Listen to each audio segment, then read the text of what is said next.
Asia's fintech landscape continues to iterate and accelerate. Southeast Asia feels defined by speed, experimentation, and financial inclusion at scale, while from the outside, what it looks like to us is Japan appears more shaped by precision, stability, and deeply rooted trust. What forces will shape the next decade of financial innovation in Asia?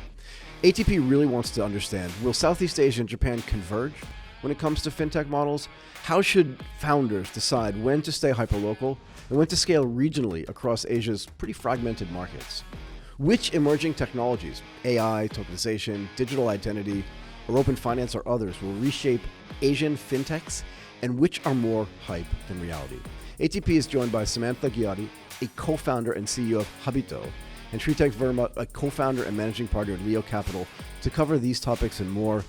Thank you both for doing this. Welcome to the show. How are you doing today? We're good. Thanks. It's great to be here. Thanks, Michael. Hi, Shwetank.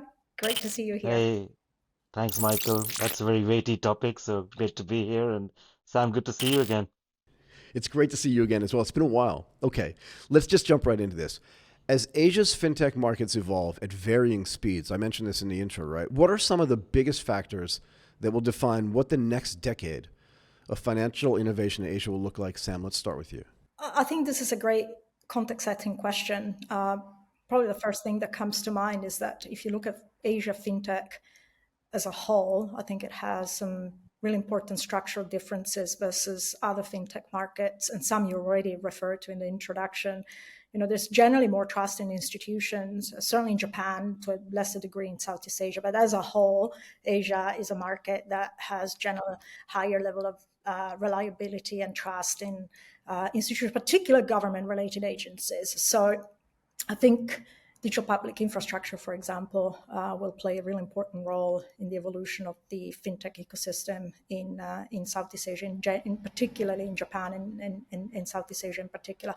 And as we have seen in some markets, this can really help reducing friction, create some interesting innovation rails, and promote some interoperability, which I think is really needed in the overall ecosystem.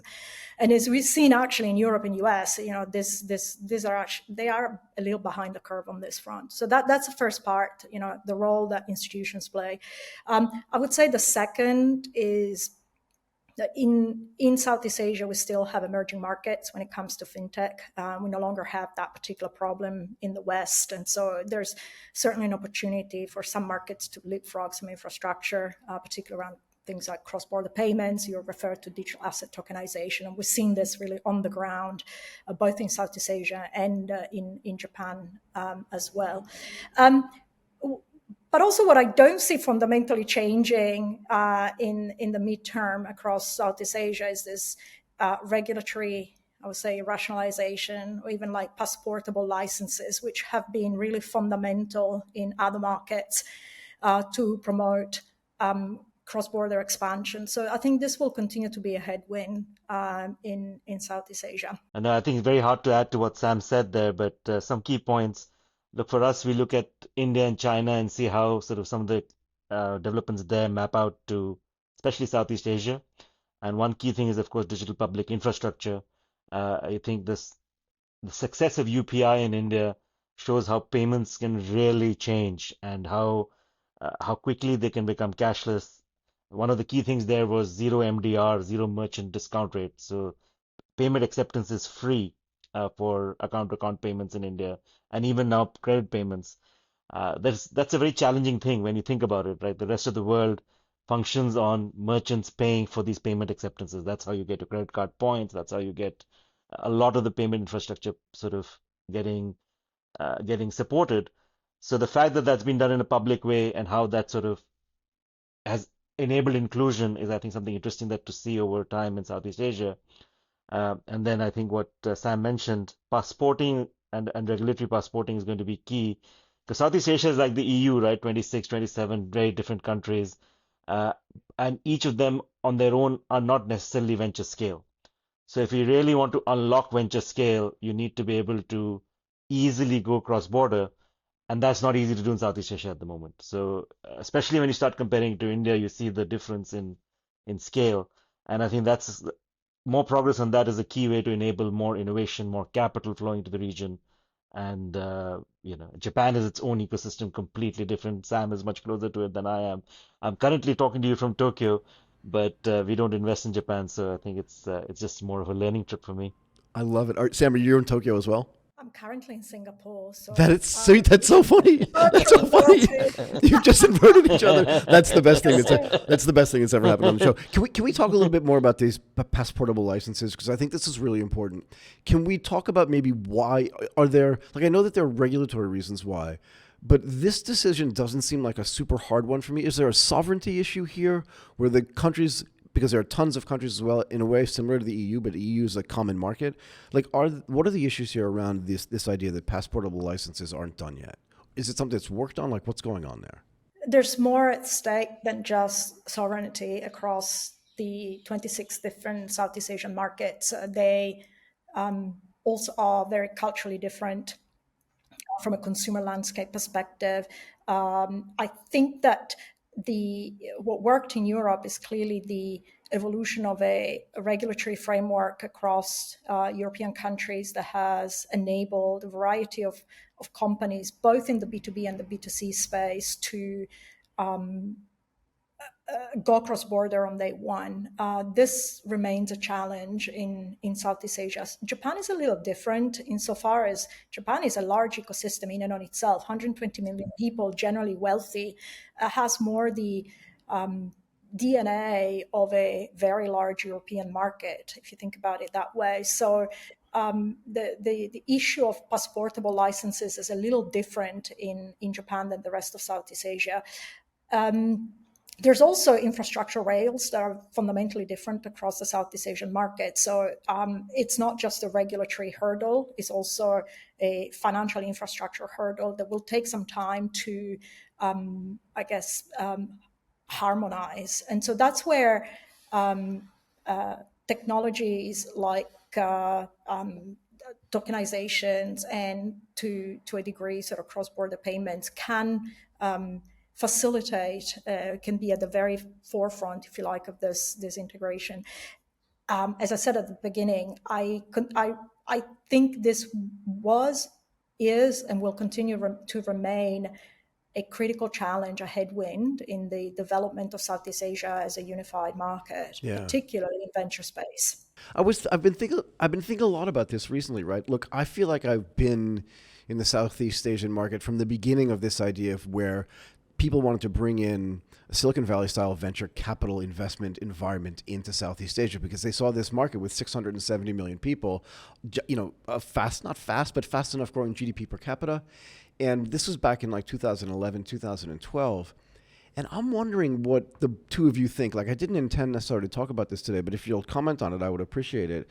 I'm wondering what you think about the scalability in Southeast Asia today, and if your opinions have changed since 2012, because I think you've both been involved for a long time as well. Yeah, I think 2012 there was a lot of optimism about tech first sort of regional plays, right? So the idea was that you would start in Indonesia, go quickly to Vietnam, go to Philippines, and build out regional plays, because that those three countries then cover sort of whatever 400 million people, 350 million people.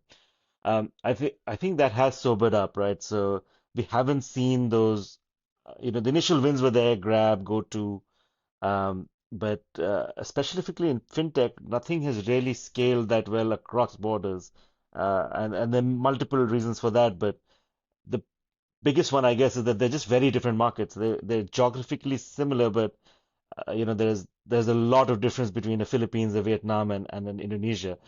So it's not the same as just sort of scaling across, say, states in the US or states in India, uh, and even not the same as scaling as across, the dark region in the EU.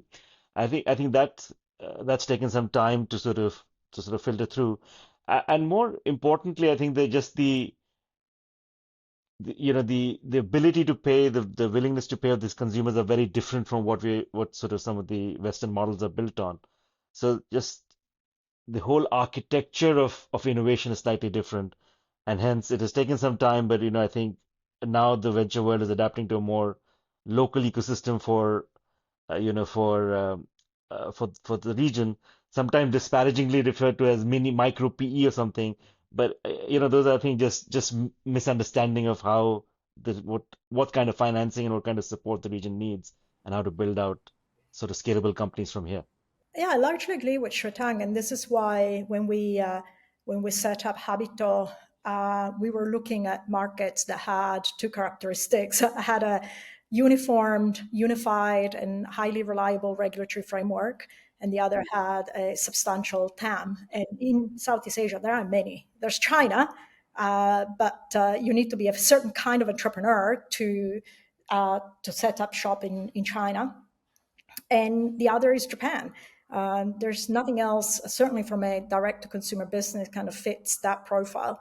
There are obviously other challenges around entering a market like Japan as a foreign entrepreneur, which I'm sure we can get into if you're interested in. Very interested, actually. But that was absolutely a core insight, particularly after our experience in Singapore with Singlife, where we could, quite easily scale within the Singaporean market, but then expanding into other region put us back on square one, from a regulatory standpoint, from an infrastructure standpoint, and to a degree, even from a platform standpoint. And our experience in Malaysia and the Philippines certainly sort of proved that challenge right. In some ways, if I think about my experience prior to all this in Europe specifically, the challenge of sort of passporting and building cross-border is also a little different if you're running a B2B versus a B2C company. Certainly that's been my experience, because what I would call sort of the psychology of money is very, very culturally driven. And, even a French or a German think very differently about, how to spend, how to invest, where to pay. And even though at face value they look very similar, structurally, culturally, they're very different. And this is even more true in Southeast Asia. So cultural differences play a gigantic factor in terms of where you set up shop, and also in terms of your ambition on growing cross-border. So the byproduct of this statement is that if you're building a B2C business, which is what we're doing at Habito, the critical question is where you start. And first, how you prove the model in a sufficiently large market before you think about going cross-border. I have to ask you this, right? But what's the difference here? You talked about building a business in Singapore, and the Singlife story is, I think, relatively well known for people that are listening to this show for sure, right? And then expanding outside of Singapore into the other markets in Southeast Asia, that being difficult makes complete sense to me, right? Because even though Malaysia is like right next door to Singapore, it's a completely different cultural country by far. And Indonesia itself, even though it's a behemoth, again, the way money works inside of Indonesia is not the same way money works from a lending standpoint, from an insurance premium. Like all these things are just completely different because of some of the deeply embedded cultural things there. But can you take what you're building in Japan, which again it's an island, right? So it feels like culturally segregated. I lived there for 22 years. Both of you know that. Can you take what you're building in Habito and export it even to Singapore? You'd probably have to, I don't even want to say tweak because I feel like it's insulting, but you'd have to change a bunch of things. But do you think it works outside of Japan? It can, but at great costs. And so I think that there is a greater chance of taking what we have developed in Japan to exporting other mature markets other than Southeast Asia. So when I think about cross-border expansion, the TAM isn't necessarily Southeast Asia, is other mature markets that present similar cultural characteristics, and there aren't very many. For example, Germany is one of them. Actually, the Nordics the other. There's a lot of interesting True. overlap, sort of expansion opportunity for Japanese startups, because there's a lot of overlap in the cultural ecosystem and the way the sort of markets work, and trust and all of those kind of systems. The overlap between Japan and the Nordics is certainly a lot higher than, say, Japan and Southeast Asia. Maybe the other observation, because I've been thinking quite deeply about growth in Japan and also growth beyond the Japan border, is thinking about different models that aren't necessarily VC orientated. I actually think in Southeast Asia and generally in Asia, there could be a greater space, a greater market for roll-up strategies, certainly greater than what we've seen in Europe. And that's because there are businesses that have, at the earliest stage, sort of solve for some of the challenges that we were talking about earlier, market relevance, infrastructure, organizations with partners, licenses and whatnot. And I think that's a better growth strategy than try and rebuild and export sort of VC style. But how do you roll up again? Does that mean you need to look? We saw this years ago with Insogo. I don't even think people that are listening to this show now remember that. But the Insogo team went and bought stuff in the Philippines, bought stuff in Indonesia, rolled them up, and then sold it off. But if the digital infrastructure, as you guys were talking about, is just so different and the cultural things are so different, can you roll up by buying a company in Indonesia or buying a company in Vietnam and still imbuing it with your company's culture and also just the modus operandi of how you're operating? Or is it more just like taking something that's kind of similar, leaving their branding there, but combining them all together so that the resources can be used together? Like how do you see that working from a roll-up standpoint? I think the answer is it depends what kind of business you're in. I mean, if you think about one example comes to mind immediately, which is Baltec. Baltec has kind of followed a little bit this example, sort of regional roll-ups in Korea, Southeast Asia, Hong Kong, etc. And that could be a model where you basically go and conquer markets one by one.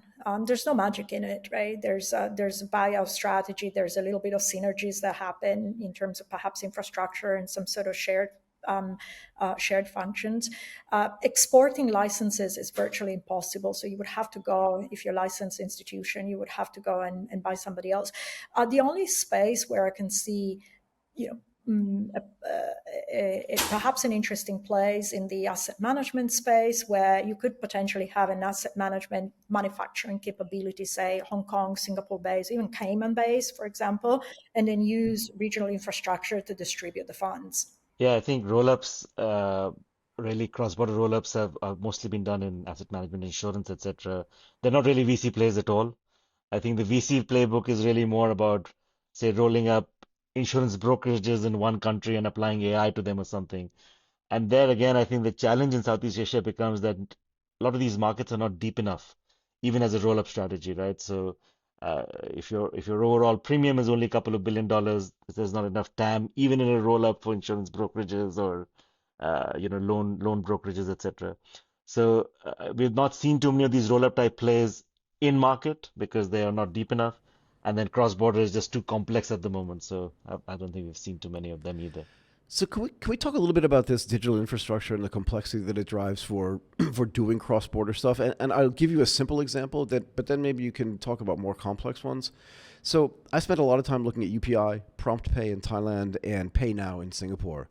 And from the stuff that I read, it says that those things are now connected, unless I'm misunderstanding something. I mean, you guys probably know better than I do. I don't live in Singapore, and I know every day I use Prompt Pay in Thailand. Every single day, I couldn't live without it in a way. I didn't use payment systems in Japan, and I haven't been to India since UPI came out. But like, they're supposed to be connected, and yet when I went to Singapore and tried to pay with a QR code, it just failed. What is driving the fact that, like, even though they say these things are connected, what is it about the digital infrastructure that makes this so hard? I'm surprised it failed for you because I've been using my Singapore account with UPI in India In India, seamlessly. in India, yeah. Yeah, Go no, ahead. in India, yeah. So my Singapore account, DBS account in Singapore, UPI merchants in India, no problem. The payments go through uh, seamlessly, like using a local UPI, like using a local Indian account. So I've actually been very impressed by the connectivity that sort of has been built across UPI and Pay Now. Uh, Look, I mean, structurally they are difficult to integrate, right? You're basically integrating two different payment systems, two different sort of national sort of flows, etc. So I'm sure there's a lot more technical background there that I honestly, as an investor, don't think too much, don't spend my time thinking about that plumbing too much. I don't know, Sam, if you have any views on the plumbing. The Indian and the Singaporean examples are generally used as great examples, I would say global examples of digital public infrastructure that works. And it's not just pay now, it's the SingPass infrastructure that sits behind where you can authenticate individuals across a variety of services and where customers, and in particular partners, the manufacturers of the products really trust that you know third party security layer. Uh, that piece, I think, is really important. In Japan, is being implemented with JPKI, probably a bit slowly, unsurprisingly, but behind other markets. And I think that a law also sits on the planning of the financial infrastructure of the partners that participate in the scheme. That piece, I think Japan will have greater resistance and legacy issues that we have seen, for example, in Singapore and in India. So that means I imagine the digital public infrastructure in Japan to take longer to materialize, and when it does, to be a little bit less prevalent or pervasive, as we have seen, as I said, to sort of Singapore and in India. That's my expectation. I'd love to be pleasantly surprised because we're dying to see it. As a citizen of India who lives partly in Singapore, partly in Europe, and partly in the rest of the world, it's fascinating to see how far ahead some of the digital public infrastructure in India is. There's the Aadhaar identity system, there's the UPI payment system, and then there's the account aggregated data sharing system. So I don't have to touch a PDF at all for a loan or an insurance quote or any of these things now in India. While I was trying to open a bank account in the EU, and that was more or less impossible, right? You had to go there's no way to do it digitally. You have to go in person, and literally have to sign every document in person. So that's a great example of leapfrogging.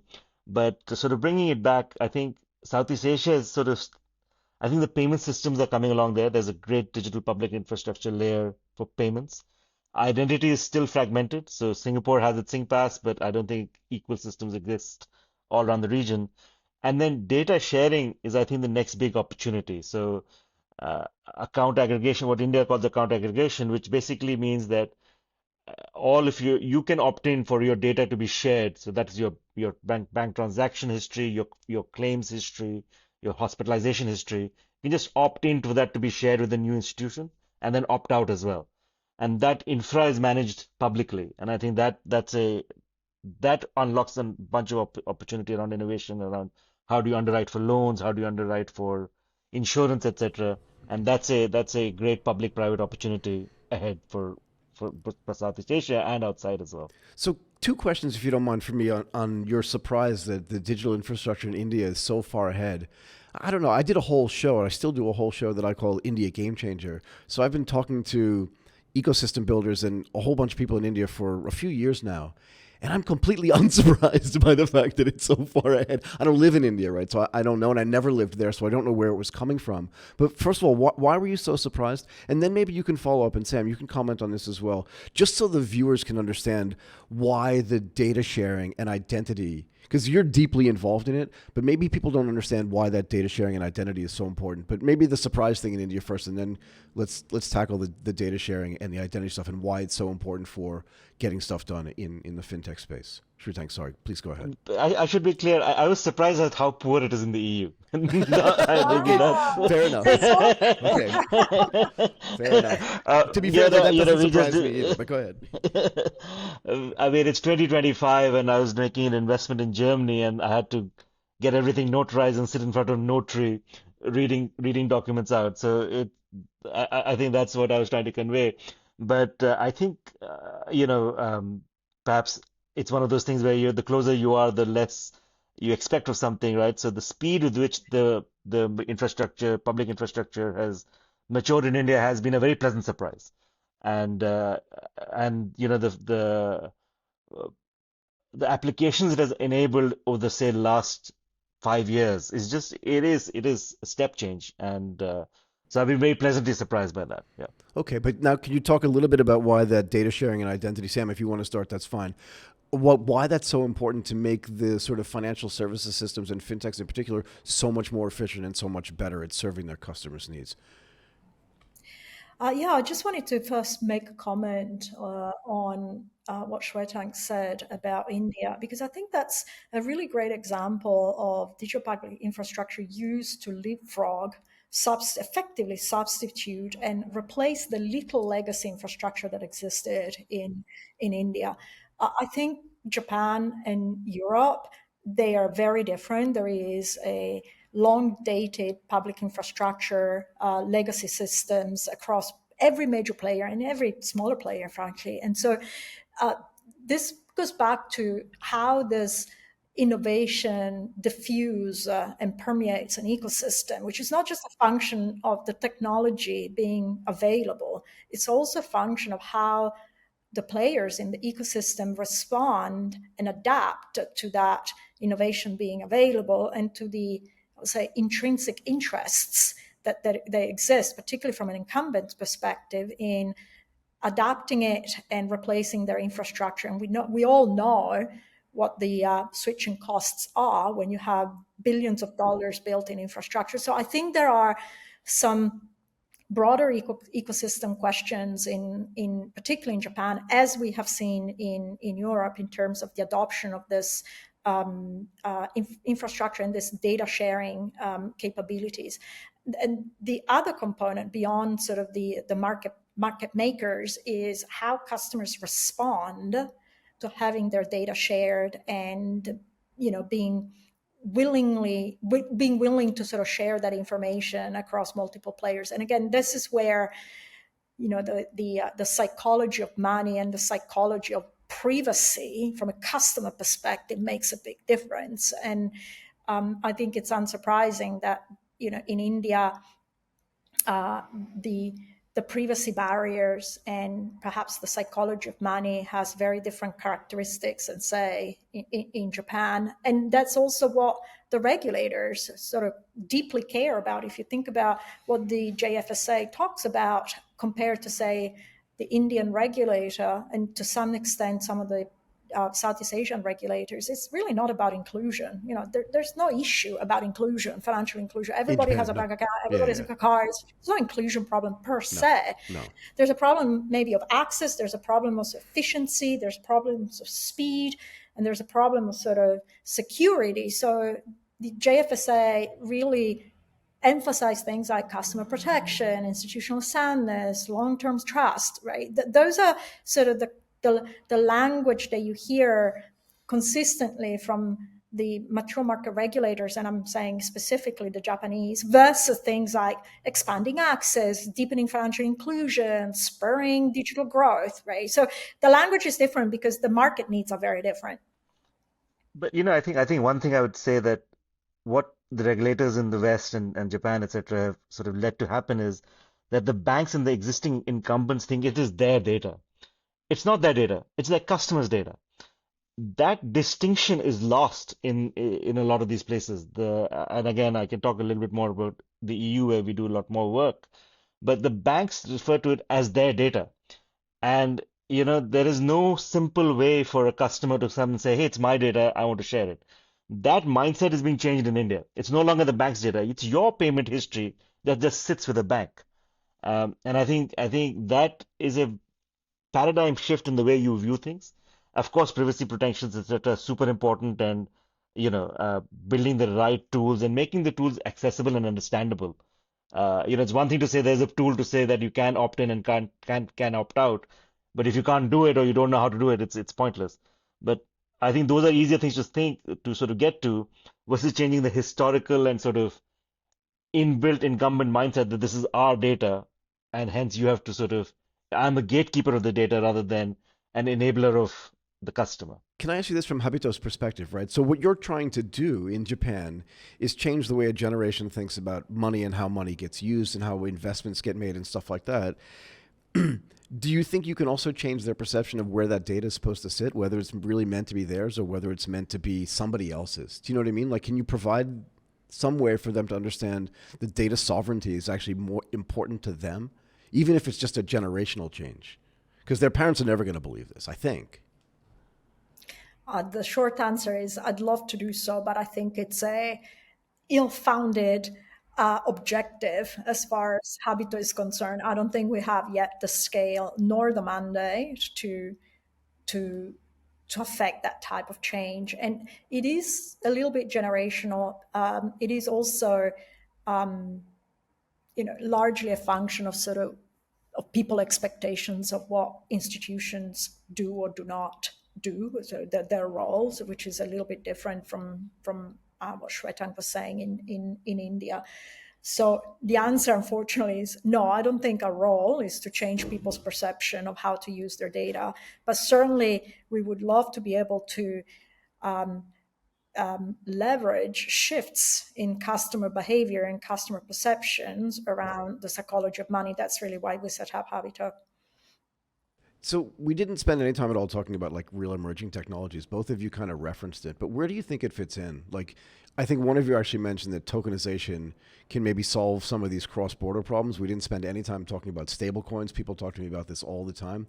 Where does that stuff fit in to sort of helping disintermediate this problem of cross-border? The way I look at technology is, are we solving a real problem? And does the technology truly enable a cheaper, faster, better way of doing things? And, across AI, stablecoins, these problems have always existed. I generally think about emerging technology as an enabler. Good businesses are built on a very simple premise, which is solving a problem that really matters to customer. I don't think technology changes that foundation, but clearly technology can do things faster, better, quicker, more efficiently. And whether this is digital identity, AI, tokenization, financial APIs, all of these are tools of the trade. It certainly helps certain companies to position themselves at the forefront of emerging tech and fintech, and that, as we all know, helps in terms of valuations, in terms of attracting investors' interest. But at the heart of building a sound business is solving a problem that people really care for and doing it so while you're making some money. The fundamentals haven't changed. Perfect. Okay. I'm going to let both of you grow. I really appreciate your time. Samantha Ghiotti, co-founder and CEO of Habito, and Shwetank Verma, co-founder and managing partner at Leo Capital. I really appreciate your time today.